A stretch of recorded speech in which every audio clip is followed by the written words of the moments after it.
안녕하세요. 주부팔름이에요. 다이어트용 작은 식판에 올려져 있는 고구마, 요거트, 김치, 그리고 반찬. 이거 바로 겨울철 다이어터의 식단, SNS니 뭐 어디서나 많이 볼 수 있는 식단일 겁니다. 하지만 이렇게 먹으면 살 안 빠집니다. 그리고 이 식단도 많이 보셨을 겁니다. 하지만 이렇게 먹어도 배만 고프고 살은 안 빠집니다. 아주 제일 짜증나죠. 의외로 뒤통수 치는 다이어트 음식 1위 고구마. 이렇게 먹어서 살이 안 빠지면 고구마 다이어트 도대체 어떻게 먹어야 할까요? 이렇게 먹어야 살 빠집니다. 레시피를 알려드릴게요.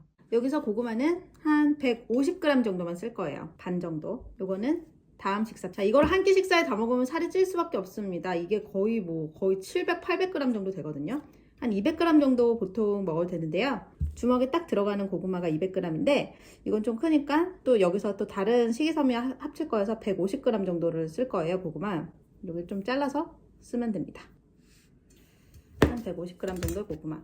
고구마는 한 90% 정도 익히면 되고요. 고구마를 자를 건데 껍질째 잘라주세요. 삶은 채로 먹으면은 껍질째 잘 못 먹거든요. 근데 이렇게 조리해서 먹으면은 껍질째 먹을 수 있어요. 근데 고구마는 껍질째 먹는 게 더 좋아요. 이 식이섬유가 많고 고구마와의 시너지 이게 좋기 때문에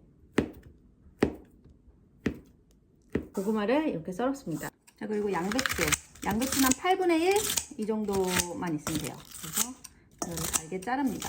어차피 요리하고 나면은 모양 이거 상관없거든요. 그러니까 막 설거지감 많이 안 나오게끔 하는 게 최고예요. 예전에 보여드렸던 양배추 피자 그거 진짜 맛있거든요. 많이 드셔보셨나요? 그것에서 뭐 고구마가 추가된 버전이라고 볼 수도 있어요. 계란은 흰자만.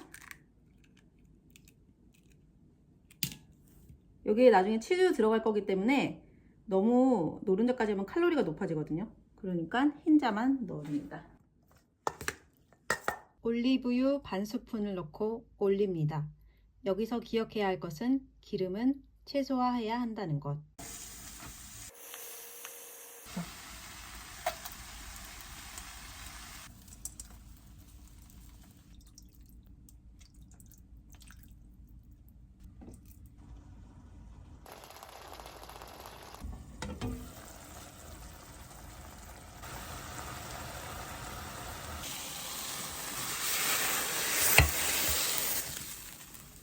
이렇게 먹어야 살이 빠집니다.